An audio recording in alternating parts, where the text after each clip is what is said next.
नमस्कार, सत श्री अकाल, राम राम सा, खमाहणी वणक्कम, प्रणाम। आप सभी का ऑल्टरनेट मीडिया में फिर से स्वागत है। मैं आपकी होस्ट गायत्री देवी। हमारे साथ जुड़े major general Rajeev Narayanan sir. और इस वक्त पाकिस्तान का सिचुएशन बड़ा इंटरेस्टिंग होता जा रहा है, बड़ा ट्रिकी भी होता जा रहा है। उनको समझ नहीं आ रहा है हम करें तो क्या करें। इधर जाते हैं तो पिटते हैं, उधर जाते तो पिटते हैं, उधर जाते तो भगाए जाते हैं, यहाँ जाते तो दौड़ाए जाते हैं। कुछ इसी सिचुएशन के साथ में अफगानिस्तान, पाकिस्तान, ईरान, यूएस, ये पूरे पर्सपेक्टिव को एनालाइज करेंगे। Sir, a very warm welcome on the show. Thank you so much. देखो, पाकिस्तान की स्थिति इन्होंने खुद पाला हुआ है। दोगलापन, धोखेबाजी इनके डीएनए में है। वो पहले भी जब अफगानिस्तान में यूएस और नेटो थे तालिबान के विरुद्ध, तो ये तालिबान को शह भी देते थे और दोनों साइड खेलते थे। अभी भी इस ईरान युद्ध में कोशिश की है दोनों साइड खेलने की, लेकिन पासा थोड़ा गलत पड़ गया है, क्योंकि ईरानियंस जो हैं इनको अच्छी तरह से समझते हैं। तो पहले तो लेते ये जो कह रहे हैं कि हम सुलह करा रहे हैं। भाई, अगर मैं, जैसे अभी सेमिनार हुआ था आपका, तो अंबेडकर इंस्टीट्यूट में गए थे, इंटरनेशनल इंस्टीट्यूट में, तो जो कंट्रोल करता है अंबेडकर इंटरनेशनल इंस्टीट्यूट, क्या वो बोलेगा कि ये सेमिनार मेरा है? तो नहीं बोलेगा। ये वैसे ही है जो झूठ बोलते हैं कि यूएस और चीन के बीच में उन्होंने सुलह किया था। भाई, माइकल पिल्सबरी की किताब पढ़िए। वो रीगन, अपने हेनरी किसिंजर के बहुत करीबी थे। वो कहते हैं कि चाइनीज एम्बेसी इन पोलैंड 69 में पहला फीलर यूएसए को दिया था कि हम आपके साथ सुलह करने को तैयार हैं। माओ ने भेजा था कि हम आपके लिए एंटी यूएसएसआर खड़े हों। वो थोड़ा बहुत बातचीत वहां से चलता रहा। अब क्योंकि वो एंटी यूएसएसआर था, उनको डर है कि भाई सर, अगर आपने मेंशन किया हाँ तो मैंने कहा एक फोटोग्राफ दिखा देती हूँ।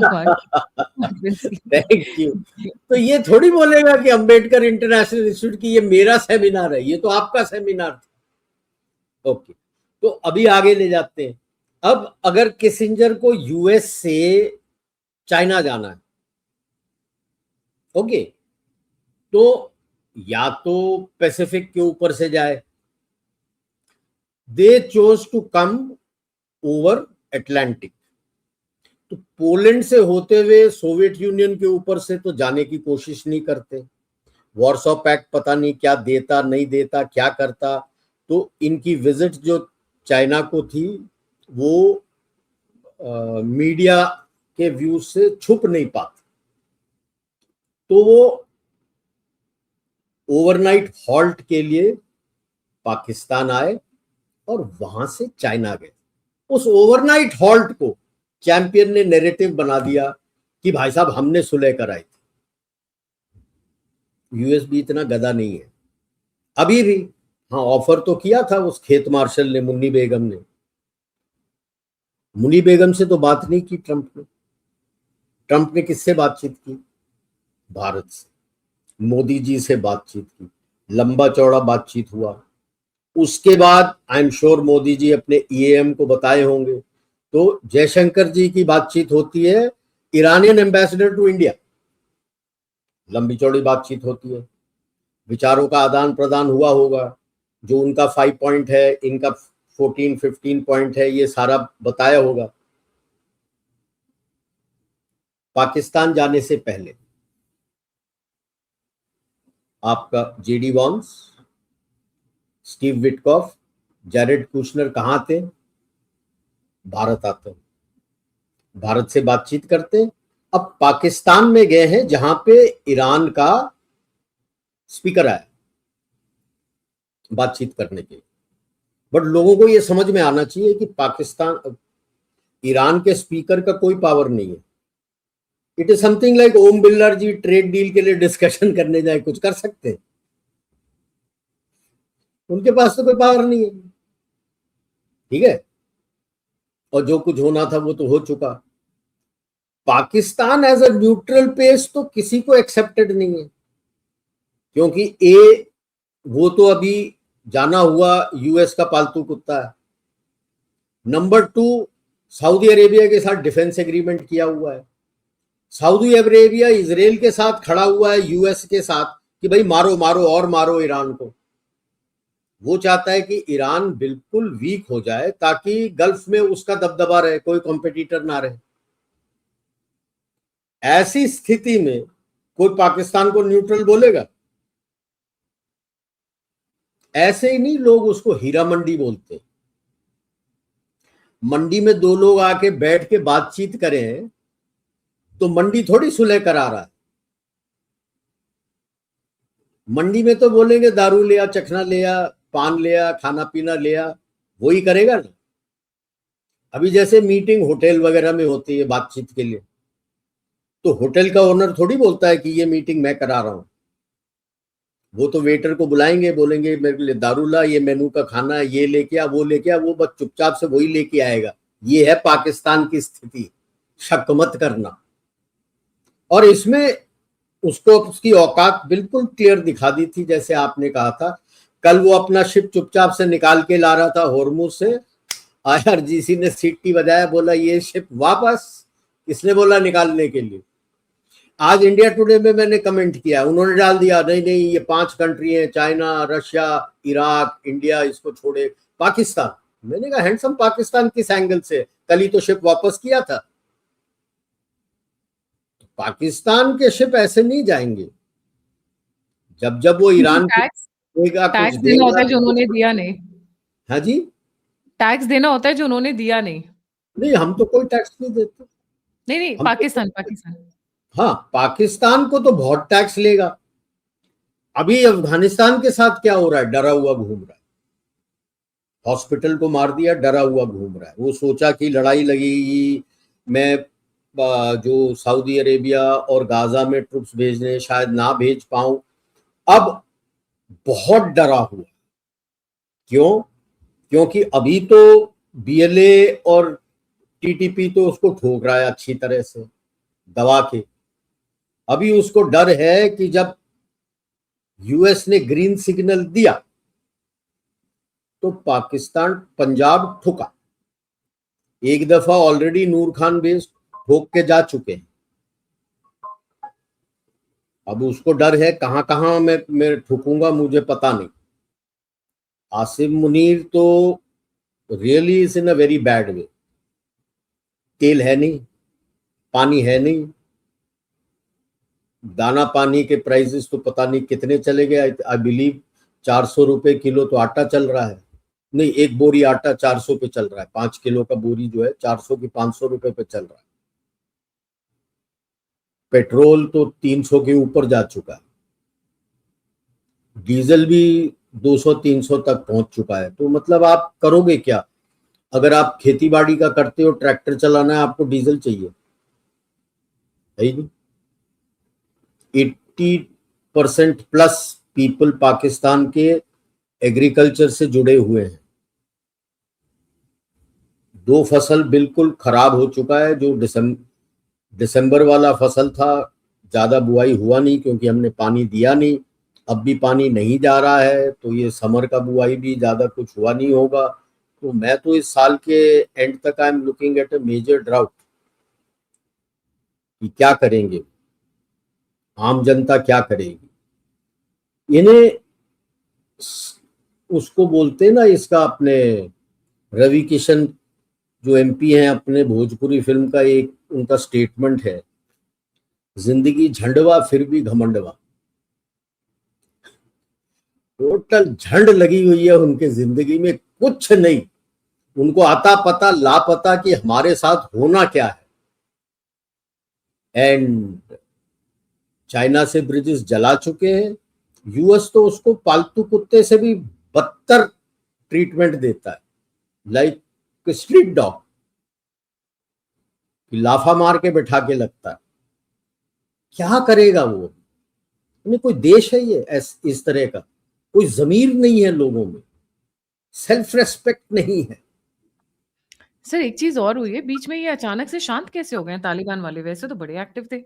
नहीं वो तो यूएस बताएगा नहीं। बदला तो लेंगे, उन्होंने तो बोल रखा है बदला तो पूरा लिया जाएगा इस हॉस्पिटल का, अच्छे से बदला लिया जाएगा। तो वो तो अभी वेट कर रहे हैं ना यूएस का। तो यूएस ने ये मीटिंग यहाँ पे करवा दी है पाकिस्तान में, तो ताकि पाकिस्तान का गार्ड डाउन हो जाएगा कि हम गुड बुक्स में हैं। और जैसे ही निकल के जाएंगे 4-5 दिन हफ्ते में बोलेंगे हाँ भाई टॉमी छू हो जा, उड़ा दे उनको अच्छी तरह से। और वैसे ही टीटीपी बीएलए तो कूट रहा है उनको, फौजी जो है वहां पे काफी पिट रहे हैं।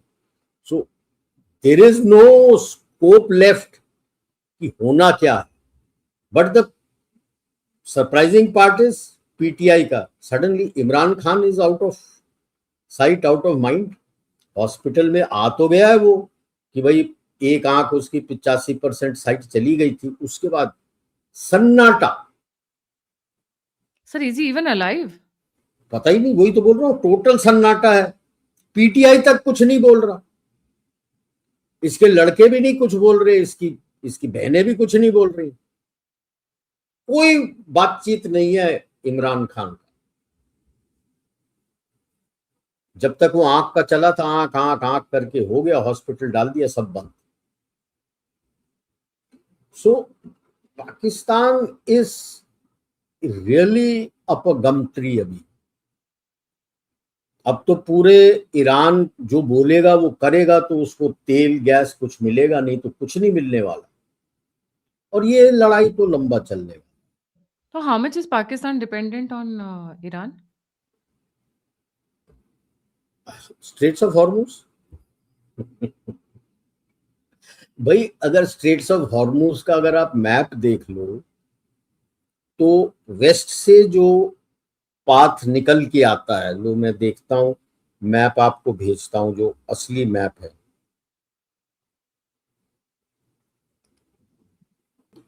हालांकि यस सर। लोग बोल, जैसे स्ट्रेट्स ऑफ हॉर्मुज है, लोग बोलते हैं 80 किलोमीटर चौड़ा है, ये है वो है, वो सब ठीक है। लेकिन ये जो पैरेलल लाइंस देख रहे हैं, this is the navigable straits.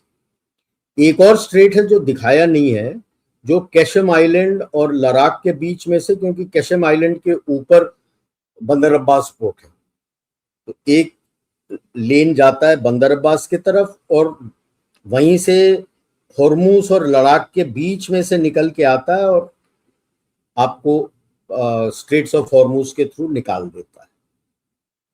अभी आप देख लो, जहां पर्शियन गल्फ लिखा है, नेविगेबल चैनल मतलब जहां पे जो बड़े शिप्स हैं उनको तकरीबन 35 से 40 मीटर डेप्थ पानी चाहिए, ये इसी जगह मिलेगा आपको। बाकी जगह ये बड़े शिप जा नहीं सकते। जो आपके टैंकर्स हैं, बड़े बड़े वीएलसीसी जो हैं, आपके जो वेरी लार्ज कंटेनर शिप्स हैं, वो जा नहीं सकते, वो इसी लेन के थ्रू जाएंगे। अब आप देख लो पर्शियन गल्फ के ऊपर जो लेन बना हुआ है, ये जो सारे आइलैंड है, हालांकि ओमान क्लेम कर रहा है, बट ये सारे आइलैंड ईरानियन है। That means you are going through the territorial waters of Iran. अच्छा, जब आप ऊपर जाते हो, जहां पे स्ट्रेट्स ऑफ हॉर्मुज का सबसे ऊपर वाला 3 लेन दिखाए, सबसे ऊपर वाला जो लेन है उसका इनिशियल 3-4 किलोमीटर जो है, again is in the territorial waters of Oman, और नीचे के जो लेन्स हैं they come virtually in the territorial waters और adjacent to it of Oman. ऊपर वाला ईरान एंट्रेंस, बाकी ओमान। अब आप बता लो, आप तो अगर यहां पहुंचना भी है, you have to go through the territorial waters of Iran. Now these are global commons. ये तो खुला था, जरूरी था अपने 15 पॉइंट में डालने के लिए, ईरान को बोलने के लिए keep the straits open. Global commons में किसी देश का हक नहीं बनता आप बंद करो। तो ईरान ने पलटवार क्या किया, टोल टैक्स लूंगा मैं। क्यों? आप ये जो 4 आइलैंड के बीच में टेरिटोरियल वाटर्स है उसके थ्रू शिप निकाल के दिखा दो। पगलेट है यूएस, मतलब ये एक तरह से तो बोलूंगा पगलेट है, दूसरे तरह से तो बहुत क्लियर है कि ये लड़ाई जारी रखना, बंद नहीं करना है उन्होंने। मेरा मानना है कि ये लड़ाई के साथ ये गल्फ कंट्रीज के इकोनॉमीज को पूरा तहस नहस करने वाले। अभी जैसे कतर कतर कह रहा है कतर पे अटैक्स नहीं हो रहा। भाई साहब, कतर का जो नॉर्थ पार्स ऑयल फील्ड है वो थैंक यू हो गया। अब वो रिपेयर करने के लिए जो कंपनियां अवेलेबल हैं, जो सेपरेटर यूनिट्स, लिक्विफाइड गैस के सेपरेटर यूनिट्स, बाकी सब टेक्नोलॉजी का सिस्टम लगाते हैं, संसार में 5 ही कंपनियां हैं। 2 जर्मनी में है, उसमें से एक का एक का मतलब वो चाइना में भी लगा रखा है, अपार्ट फ्रॉम म्यूनिक एंड स्टाल्सबर्ग, एक और डालियन में लगा रखा है चाइना में, जो ये कंपनी का चलता है। तो 2 जर्मन कंपनी है, एक फ्रेंच है जिसने साउथ अफ्रीका में भी लगा रखा है, एक अमेरिकन है पेंसिल्वेनिया, और एक अलग से हांगयांग चाइना में है। यही 5 कंट्री हैं जो अब रिपेयर कर सकते हैं, और रिपेयर करने के लिए डिपेंडिंग ऑन द डैमेज 3 से 5 साल लगेगा। अब निकाल ले अपना गैस, 3 से 5 साल लगेगा, और वो भी जब लड़ाई खत्म होगी। और सबसे बड़ा पापी ऑन फंडिंग रेडिकल इस्लाम कौन है? कतर, उसके बाद सऊदी अरेबिया। तो ये गल्फ कंट्रीज से मैक्सिमम फंडिंग आता है to radical Islam and all this terrorist groups. इनकी इकोनॉमी का कमर तोड़ दो, अगले 10-20 साल तक कुछ नहीं कर सकते, तो खुल के आप सॉर्ट आउट कर सकते हो। आपके खुद के लिए अच्छा है, क्योंकि आपके इंटरनल फंडिंग भी नहीं आएगा। इसीलिए आप देखो, आपके धुरंधर और धुरंधर 1 का तो चलो था काफी, तब लड़ाई नहीं लगी थी। अब धुरंधर 2 लड़ाई भी चल रहा है, और आप देखो भाई साहब, 7 दिन के अंदर वर्ल्ड वाइड 1000 करोड़ यूएस की जा रहा है all over the world. US की सबसे बड़ी मूवी हो गई है sir, all over the world full house जा रहा है। ये नहीं कि केवल डायस्पोरा देख रहा है, even the white man is watching, और सीटियां बजाते हुए आ रहे हैं कि बहुत बढ़िया पिक्चर बना है। कितना? तकरीबन ऑलमोस्ट 4 घंटे की फिल्म है, आप देख रहे हो जोड़। सुधी मतलब आप, अब क्या होने वाला है कि हाँ चलो, उनका तेल गैस चाहिए होता है, काफी कंट्रीज अब डाइवर्सिफाई करेंगे, तो द डिपेंडेंसी लेवल जो गल्फ पे था वो बिल्कुल कम हो जाएगा। अभी लोग बात कर रहे हैं कि नहीं, हम दूसरा पाइप यहां वहां निकालेंगे। तो निकालना तो शुरू कर, जब लड़ाई खत्म होगी तभी तो शुरू करेगा, उसके बाद 4-5 साल लगेगा। Will the other countries in the world wait कि भाई मेरी इकोनॉमी बिल्कुल चरमरा जाए 5 साल, जब ये तेल निकलेगा तब आऊंगा, और विल दे डाइवर्सिफाई? तो क्रूड में आपके पास सबसे ज्यादा आने वाला है for refining, more than what you are getting from gulf. आपका कितना 39-40 मिलियन बैरल्स तो आपको रशिया से आ चुका है। 4 मिलियन बैरल्स आपको वेनेजुएला से आ गया है, जो स्टॉक्स में थे। अभी आपका वेनेजुएला से तकरीबन 1 मिलियन बैरल पर डे आपके पास आने वाला है, और क्योंकि संसार में और कोई नहीं है जो इसको रिफाइन कर सकते हैं। रशिया से अभी बातचीत चल रही है between 5 to 9 million barrels per day. जब भी तो आप सबको, अपने जितने रिफाइनर्स हैं उसको बोला हुआ है मोदी जी ने कि भाई रिफाइनिंग कैपेसिटी बढ़ा दो। सब लगे हुए हैं धड़ाधड़ रिफाइनिंग कैपेसिटी बढ़ाने के लिए। एलएनजी के लिए इसलिए ही बोल रहे हैं कि एलएनजी करो, ताकि जो हम कतर पे डिपेंडेंट होते थे, अभी ये कंपनियों से बात कर लेंगे। I am sure American company Pennsylvania यहाँ पे लगा देगा, या जर्मन भी लगा देगा, या आपका फ्रेंच भी लगा देगा। आपका तो सबसे अच्छा रिश्ता है, वो तो लाके लगा देंगे आपको। हो सकता है तीनों लगा दें। आप भी खुद अभी जोर शोर से लगे हुए हो कि जो निकला हुआ है एलएनजी गैस रिजर्व उसको निकालूं मैं। तो एट द तो अब end of the day, Pakistan का अब पाकिस्तान का सर क्या होगा? मतलब इस बहुत बड़ा ग्लोबल चोरी पीस का कुत्ता ना घर का ना घाट का। बस अब जो भी मतलब ट्रैश कैन में मिलेगा वही खाएगा, और शेयर देगा सुन्नी की कौन? फाइट अलग से शुरू हो गई है। वो तो हो जाएगी। अब वो देखो, the Shia Sunni divide is getting deep. तो जब भी यूएस की ये लड़ाई खत्म होगी, I am looking at it doesn't finish before November December. क्यों नवंबर दिसंबर? नवंबर में मिड टर्म इलेक्शंस होंगे, फिर इसका इम्पीचमेंट का शुरू करेंगे, क्योंकि ओबामा एंड गैंग तो तड़प गए हैं कि भाई मुस्लिम्स तो कचरा हो रहे हैं। After all Obama is a Muslim, ठीक है ना। तो ये जेसीपीओए पीओए जो भी था, ये तो ओबामा ने किया था कि 2025 के बाद आप चल लेना जो कुछ करना है। अभी मतलब वॉर में केवल यही है, पहले भी जैसे बताया था, कौन कितना पिटता है। ईरान तो काफी बुरी तरह पिटेगा, इजराइल भी पिट रहा है। डोंट गो सर बाय आज व्हाट जेफरी सैक्स सेज कि भाई तेल अवीव उड़ गया पूरा।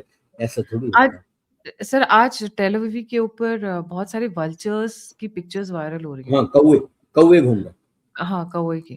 तो इसका मतलब है कि वहाँ पे डैमेज बहुत बड़ी स्केल पर हो रहा है। या सी डैमेज तो हुआ है, वन पोर्शन ऑफ तेल अवीव, वहां पे डैमेज तो काफी हुआ है, क्योंकि क्लस्टर म्यूनिशंस मारता है वो इजराइल के ऊपर।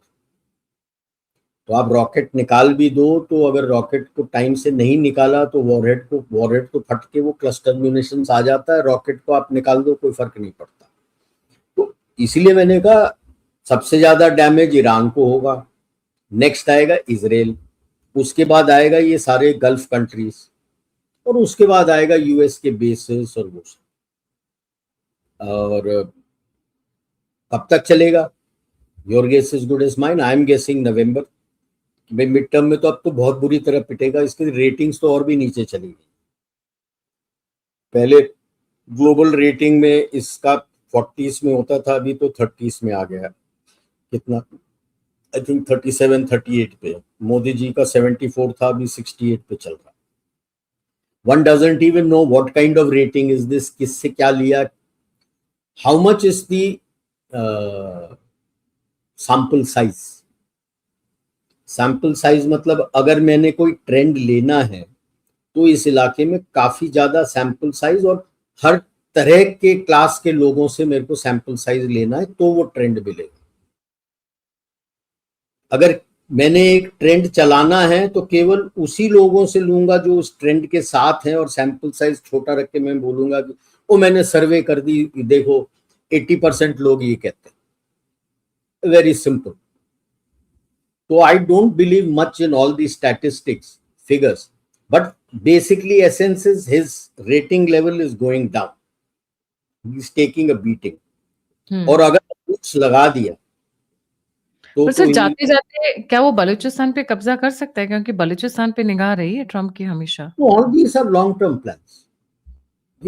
हमें ये नहीं देखना है कि हमारे लोग तो गरम खून के हैं, जल्दी करो कि डे बिफोर यस्टरडे तक हो जाना चाहिए था। ये जियोपॉलिटिक्स में जल्दी नहीं होता है। आप ईरान को देखो, जो इराक को देखो, जो तोड़ा था 2003 में गए थे, 2013 में निकले, 10 साल लगा, वो 3 हिस्सों में बटा, 10 साल। ठीक है, तो पाकिस्तान में काम शुरू हो चुका है। ट्रंप के आने के पहले ही बीएलए और ये सारे लड़ रहे थे। यू थिंक बाइडेन निकल के आ गया तो वो पैसे नहीं दे रहा था? 2021 में निकल के आया था तो कैसे सब कुछ उनका।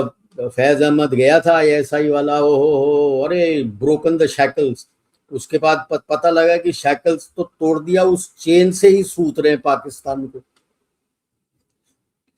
ठीक है ना। तो ये तो बाइडेन एडमिनिस्ट्रेशन से ही शुरू हो गया, ट्रंप में और चलेगा, और चूस चूस के निकालेंगे पाकिस्तान को, फिर टूटेगा। अभी तो सिंध में शुरू हो रहा है। इनका पुराना प्लान था सिंध पाकिस्तान के साथ रहेगा, अब तो सिंध को तोड़ रहे हैं। सिंध कि भाई में काफ़ी एक्टिविटीज़ बढ़ी हैं। या see main aim they will be long term thinking will be कि पाकिस्तान जो पंजाब में है, वेस्ट पंजाब में, उसको लैंडलॉक्ड रख दो। तो मतलब फ्रंट ऑफ टेररिज्म कैसे करेगा? कहीं से कोई आ ही नहीं सकता, कोई no port, nothing. So he will be totally dependent on these countries warm water port के लिए।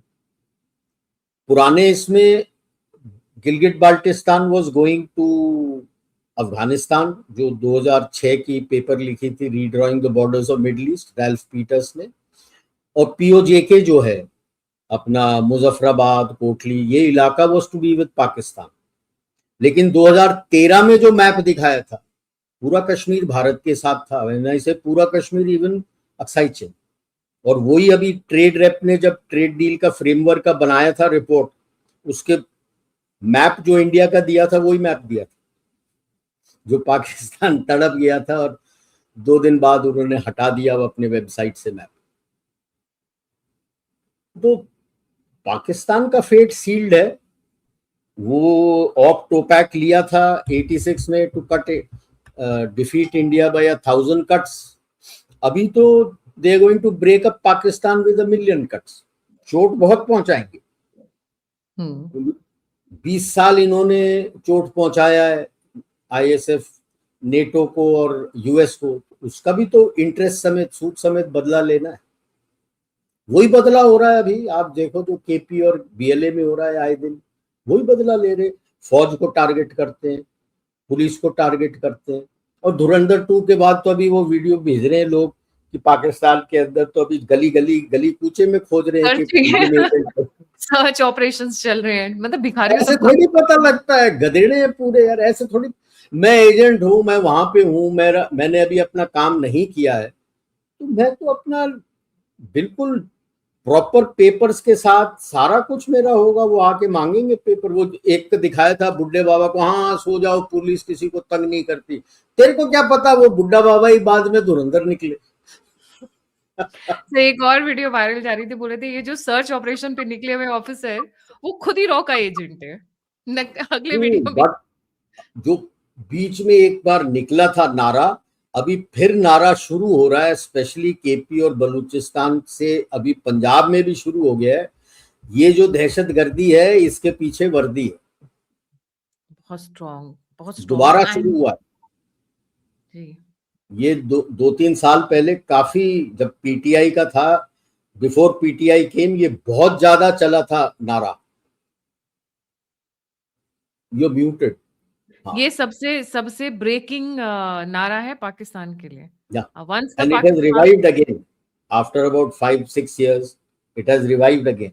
और ये इमरान खान के पीटीआई वगैरह सब चलाते थे, सब तरफ चलता था। ये जो दहशतगर्दी है इसके पीछे वर्दी है। Now it has restarted again openly. So Pakistan is in for a very rough time.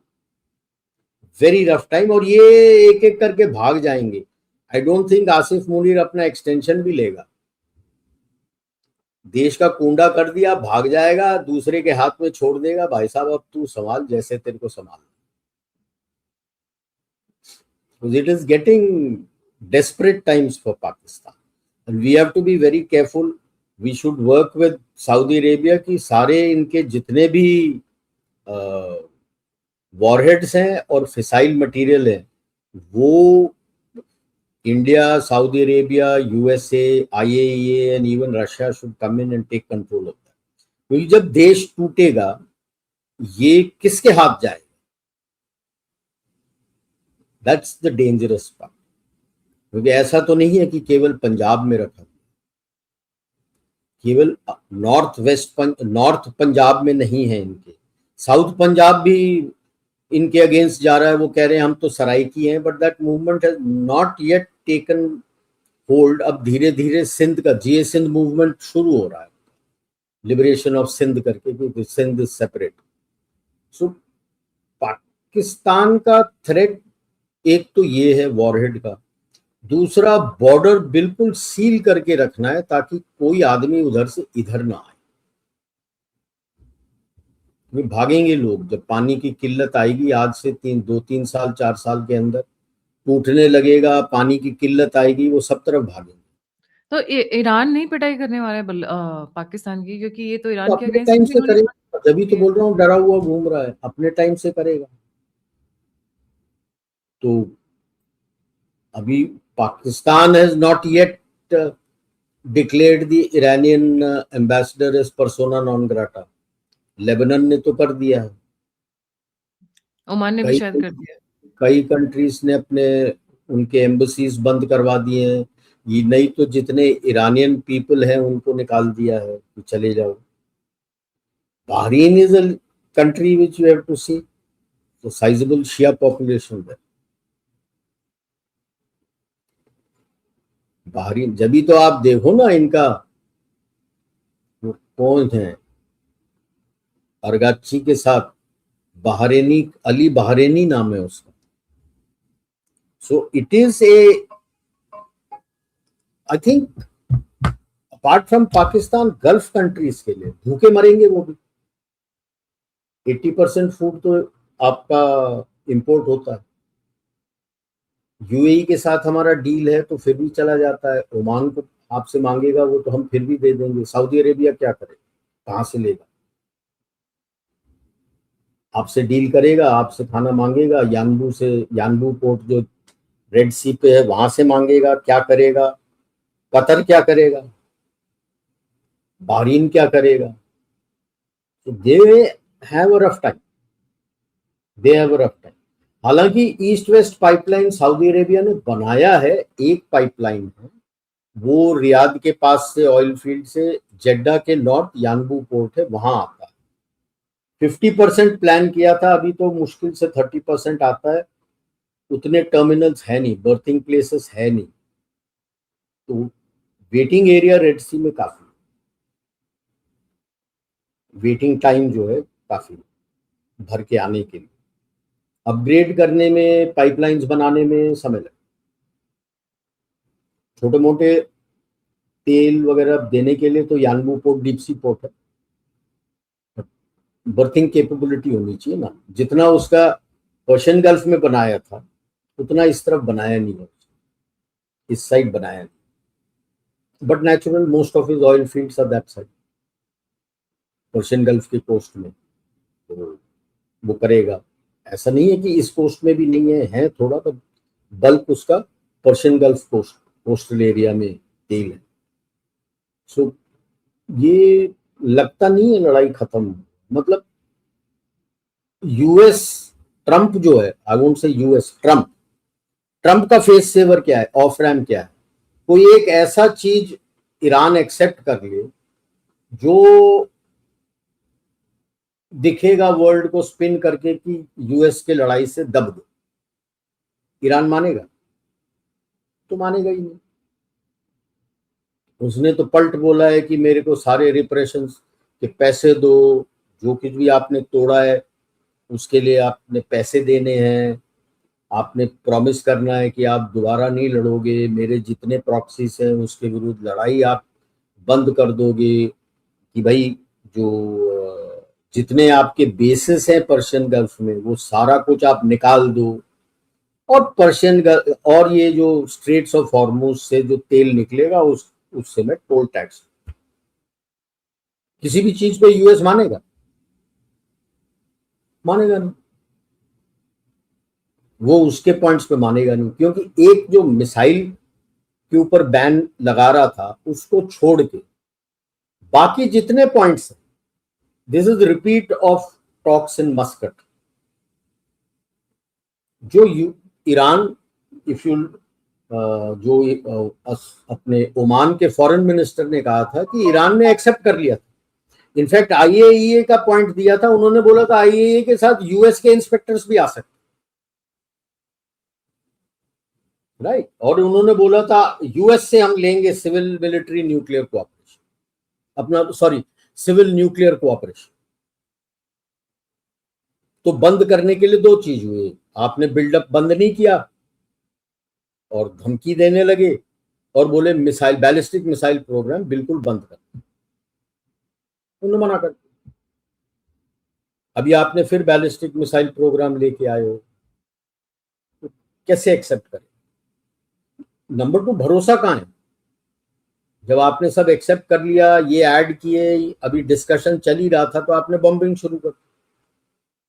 ये तो बैठे थे कि यार अब अगला next meeting was suppose to be in Geneva, draft agree करते हैं, तो ये एक्स्ट्रा पॉइंट्स दिए थे वो लेके जेनीवा में बैठेंगे, तो आए थे अपना ड्राफ्ट तैयार करने के लिए, पता लगा रात को बॉम्बिंग शुरू हो गई। अब जब यूएस बोलेगा कि नहीं मैं डील करना चाहता हूं, भरोसा करेगा? ट्रंप से भरोसा तो उठ ही गया। उसके मीम्स भी चल रहे हैं ना कि भाई जब वो ईरानियों से बात करने की बोल रहा है तो वो तो अपने भारत के ईरानियों से बात कर रहा है। बोमन ईरानी, अरुणा ईरानी, स्मृति ईरानी, इनसे बात कर रहा है। तो उसके जवाब में भवन ईरानी ने भी बोला है कि भाई मैं तो वॉशिंगटन नहीं जा सकता, ये दादर पारसी कॉलोनी आ जाओ, यहाँ पे बैठ के बात करते हैं। हाँ, ये भी है, don't don't know what you are doing, the enemy doesn't know what you are doing. तो पहले भी कहा था यार, देखो पाकिस्तान तो बेपैंदे का लोटा अभी पड़ा हुआ है, उसको कुछ नहीं पता क्या करना है। As far as US and Israel and Iran are concern, जो हार्डलाइनर्स की गवर्नमेंट है, एग्जिस्टेंशियल थ्रेट है। Israel has an existential threat, people may not like it when I say it, कि भाई अगर ईरान के पास न्यूक्लियर वेपन आ गया तो उसने खुल के बोला है मैं तो जूस को मार दूंगा। If you read in the lines जो आर्टिकल्स दिए हैं 2020, 26 जून 2020 आई थिंक, उसमें जो पार्लियामेंट एक्ट लिखा है, it is total anti Israel, anti Zionist and illegal settlers, ये वो पूरा उस वर्ड है। When you read between the lines, मतलब वो मारेगा। और वो खुल के बोल रहा है my nuclear weapon is for destroying Israel. तो इजराइल के लिए तो एग्जिस्टेंशियल थ्रेट है, he can't allow them to have a nuclear. Hardliners के लिए एग्जिस्टेंशियल थ्रेट है, अगर वो हार जाते हैं, टॉपल हो जाते हैं, भाई साहब ईरान की जनता तलवार लेके क्या, वो तो आग लगा देंगे उनको, उनके खानदान को आग लगा देंगे। इतना गुल खिलाया वहां पे इन्होंने। यूएस का ही आता पता लापता कि भाई साहब तू किस लिए लड़ने गया है? रेजिम चेंज पहले बोला, नहीं हुआ, कहते नहीं नहीं रेजिम चेंज नहीं है तो क्या है, न्यूक्लियर। तो पिछले जून में तूने झूठ क्यों बोला कि पूरा न्यूक्लियर थिंग इज ऑब्लिटरेटेड? अब की बार उसको वो जब एयरफोर्स 1 में जा रहा था तो एक अपनी रिपोर्टर थी, उसने पूछ लिया भाई आपने तो पहले पिछले टाइम बोल दिया था कि ऑब्लिटरेट हो गया, अभी क्या हुआ? कहता नहीं नहीं, अगर उसके पास फावड़ा है, गेती फावड़ा है, बेलचा है, तो वो तो खोद के निकाल लेगा। अबे ऑब्लिटरेट का मतलब है पूरा खत्म, कुछ बचा नहीं है। अंग्रेजी में शशि थरूर को ले तेरे को सिखा देगा। He can give very good tutorials on that. वो सिखा देगा तेरे को अंग्रेजी। तू फेंकू है, उसके बाद 27-28 को बॉम्बिंग किया, फर्स्ट को बोलता है सारा खत्म, 2 दिन में लड़ाई खत्म हो जाएगा, Iran will come begging for mercy. वही लुल्ली बेगम जो बोल रही थी जुलाई में, अगस्त में, कि 3 महीने में भारत घोड़े घिसते हुए आ जाएगी माफी मांगते हुए, क्या हुआ? वहां भी गलत, यहाँ भी गलत। अब कह रहे हो कि हमने सारा खत्म कर दिया, कोई कैपेबिलिटी नहीं है। आज सुबह कितने मिसाइल गए थे इजराइल के ऊपर? 100 ड्रोन्स की बात नहीं कर रहा हूं, मिसाइल्स। और आप कह रहे हो मिसाइल खत्म कर दिया, कैपेबिलिटी खत्म कर दी, ये 100 कहां से आए? तो यार सब अंडरग्राउंड जा चुका है उसका, और इतना अंडरग्राउंड गया है तुमको अता पता भी नहीं है कहां कहां है। पूरे देश में फैल चुका है वो, पहाड़ों के अंदर जा चुका है वो, डीप इनसाइड, ढूंढ भी नहीं पाएंगे ये लोग। डीप इनसाइड वहां मार रहा, जो बाहर खुला हुआ है आपने खत्म कर दिया है। वो प्रिपेयर कर मेरे रहे थे तरफ मेरे तरफ से करेक्ट प्रिपेयर कर रहे थे, वो मेरे तरफ से 50% भी खत्म कर दिया। वो आप कह रहे हो वहां खत्म कर दिया, बाकी 50 तो बचा हुआ है ना। आज सुबह 100 मारे टेल अवीव के ऊपर, आज की कल यस्टरडे 100, जस्ट व्हेन यू से कि all missile capability is gone. 100 कहां से मारा? ड्रोन्स कितने मारे हैं सब तरफ। कुवैत एयरपोर्ट में जो उनका फ्यूल टैंक है वो जला दिया है, जो स्टोरेज फ्यूल्स है। हर एयरपोर्ट में अपने एविएशन फ्यूल का स्टोरेज टैंक्स होता है, फोड़ दिया पूरा। कुवैत एयरपोर्ट में धुआं है पूरा। राइट, फोड़ेगा अभी आप लोगों को। we'll have to wait and watch। अभी इतनी जल्दी कुछ सोल्यूशन नहीं निकलने 1000 वाला की है। जरूरत नहीं है, 100-200 भी निकाल देगा काफी है। हाँ पहले बहुत निकाल रहा था, 600-800, तो आपने कम कर दिया, ये मैं नहीं कहता कि आपने कम नहीं किया, किया है, बट है ना अभी भी उसके पास काबिलियत है, पॉलिटिकल विल है, मिलिट्री विल है, और अब तो पीपल्स विल भी है, क्योंकि आप लोगों को मार रहे हो। ऑफिशियल फिगर 2000 प्लस है, अनऑफिशियली पता नहीं कितने मरे होंगे। जी और बिल्कुल सही। जो एंटी हार्डलाइन गवर्नमेंट जो भी लोग थे वो शहरों में रहते थे, बड़े कस्बे में रहते थे, मफूसल टाउन्स, ये सब जगह वो रहते थे। रूरल एरिया में तादाद में लोग थे जो हार्डलाइनर्स के तरफ थे। रूरल में तो आपने मारा नहीं, जितने मारे हैं आपने तो शहरों में मारे हैं, तो उससे लोग आपसे नाराज हो गए। जो ये आराम से कहते हैं ना collateral damage, then they don't realise the impact of collateral damage. Now the people, क्या सिस्तान बलूचिस्तान के लोग भी खड़े हो गए हैं साथ में कि अभी तो गवर्नमेंट के साथ मिलके हमने यूएस को हराना। This is the statement which is coming out from them. Yes, we are anti the government, but we will stand and fight against, help the government fight against the Americans. इसमें आप boots लेके आ जाओ। उधर Iran ने कह दिया है, let them bring boots and we will attack Iran with boots, Iraq also, Israel also with boots on the नहीं, वो ग्राउंड। तो ठोक देंगे यार। तुम डरते हो, पिछवाड़ा गीली हो जाती है। तुम तो पर्शियन गल्फ में कहाँ बैठे हो, तुम तो बैठे हो अपना डिगो गार्शिया के पास। लैंडिंग कैसे कराओगे एयर से? उसके बाद दाना पानी कौन देगा उनको? साहब, एयर से लैंडिंग करते हो, शिप से लैंडिंग करते हो, you go with basic minimum जो सामान आपके पास होता है। 24 घंटे मैक्सिमम 48 घंटे वहां तो पानी नहीं होगा आपके पास, खाना नहीं होगा, आप you will run out of ammunition. जो हमारे साथ 62 वॉर में हुआ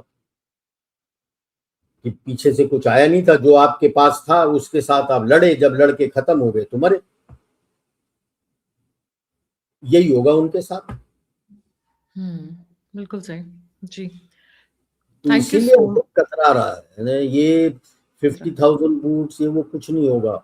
सी, कैशम आइलैंड जो पर्शियन गल्फ के नजदीक है, बंदर अब्बास के साउथ है, 100 किलोमीटर लंबा है।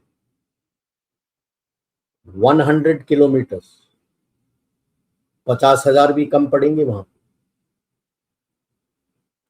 खड़ग आइलैंड,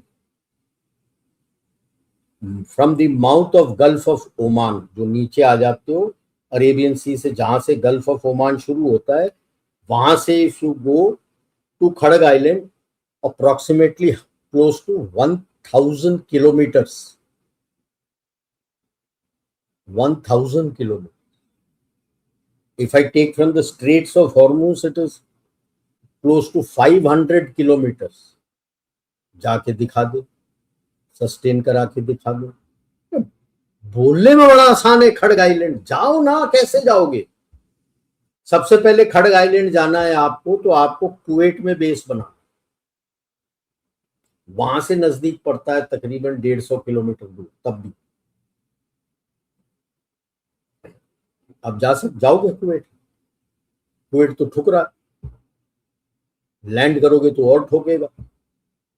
उसके बाद जब आप ये लैंडिंग शिप वगैरह लेके जाओगे आपका, तो वो तो ठोकेगा। कभी भी सेकेंड वर्ल्ड वॉर का डी डे लैंडिंग देख लेना, जो कोस्ट लाइन होता है ना, वो जहां पे पानी आता है वो क्लिफ नहीं है, आप बीच में भी जाते हो ना, तो काफी दूर तक अंदर पैदल जा सकते हो, उसके बाद फिर गिरता है नीचे। उसको कॉन्टिनेंटल शेल्फ बोलते हैं। लैंडिंग क्राफ्ट भी अगर आप देखोगे सेकेंड वर्ल्ड वॉर का, जो गए थे इतना पीछे थे, कमर तक पानी था, चल के गए थे,